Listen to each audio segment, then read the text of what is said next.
Bismillahirrahmanirrahim. Starting with the name of Allah Almighty, who is most beneficent and the most merciful. Hope you will be all fine. And today we are going to discuss the question answer of our unit number 2, that is called Chinese New Year. और आज हम question answers करेंगे अपने unit number 2 के. So let's get started without wasting the time. The first question is, when does the Chinese New Year start? Chinese new year जो है वो start कब हुआ? व्हेन डस कब हुआ? Chinese new Year start, Chinese new Year शुरू. The Chinese new Year starts somewhere between January 21 and February 20th. तो ये 21 जनवरी और 20 फरवरी के दरमियान में ये शुरू होता है. ये मतलब जब भी आता है ये इन दोनों डेट्स के दरमियान ही आता है. Why do Chinese families do a thorough cleaning of their houses before New Year's Day? तो न्यू ईयर के दिन से पहले चीनी ख़ानदान अपने घरों की मुकम्मल सफाई जो है वो क्यों करते हैं?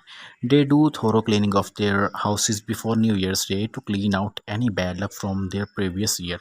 तो वो इसलिए सफाई करते हैं क्योंकि उनका मानना है कि हमारे जो पिछले साल में जो बदकिस्मती जो है या बुराइयां हैं या जो हमारी बैड लक है वो गंदगी की सूरत में हमारे घरों के अंदर मौजूद है, तो इसलिए वो क्या करते हैं?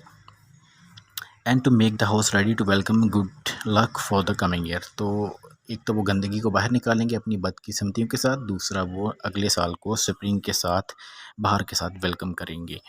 नंबर 3 है, which colour is not allowed and which colour is encourage on Chinese new year day and why. कौन सा जो कलर है वो चाइनीज़ न्यू ईयर पे मना करते हैं, उसकी इजाज़त नहीं है, और जो कलर वहाँ पे पहनना चाहिए या जो कलर जिसकी इजाज़त है वो कौन सा है और क्यों, ऐसा क्यों है, ये भी आपने डिफ़ाइन करना है. तो इसका आंसर है, the black colour is not allowed on the Chinese new year.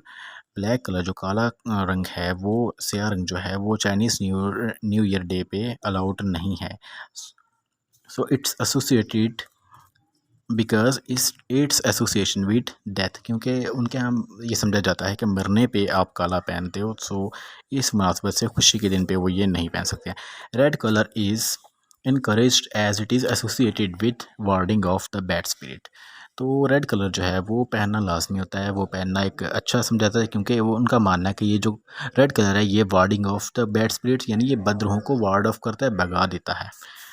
Number 4, what do decorations on doors and windows symbolize.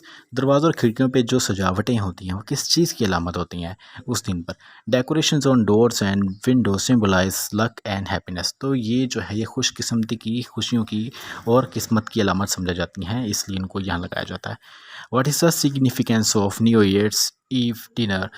तो साल नौ के पहले दिन की जो शाम को खाना खाते हैं उसकी अहमियत क्या है? The New Year's Eve dinner is of great significance as it is a source of visiting relatives and it is also considered a source of getting prosperity and long life. तो कहते हैं कि ये जो डिनर है इसकी अहमियत इतनी ज़्यादा है कि इसको क्या कहते हैं कि इस शाम के खाने की बड़ी अहमियत है क्योंकि ये रिश्तेदारों से मिलने और शिरकत करने का एक अहम ज़रिया होता है. ये सब लोग इस दिन पे इकट्ठे होते हैं इस डिनर के मौके पे, और इससे खुशहाली और लंबी ज़िंदगी हासिल करने का एक ज़रिया भी समझा जाता है. यानी जो भी इस डिनर में शरीक होता है उसको खुशहाली मिलेगी और वो लंबी उम्र भी पाएगा. Question number 6, what do the little red envelopes filled with money symbolise. तो ये जो रेड कलर के लिफाफे होते हैं, ये जो पैसों के साथ भरे होते हैं, ये किस चीज़ की अलामत समझे जाते हैं इस दिन पर? The little red envelopes filled with money symbolises wealth and prosperity for the coming year. तो ये जो इन्वेलप्स होते हैं, ये जो रेड लिफाफे होते हैं जिसके अंदर पैसे डाल के दिए जाते हैं, तो ये दौलत और खुशहाली की जो है वो अलामत समझा जाता है आने वाले साल में. Number 7, what is the importance of Chinese new year for Chinese family. चीनी ख़ानदानों के लिए चीनी साल नौ की अहमियत क्या है? And the answer is the Chinese families come together on the eve of New Year to revive their relationship with each other and welcome the new year with great festivities and merrymaking. In this way, they reinvigorate themselves for the coming year.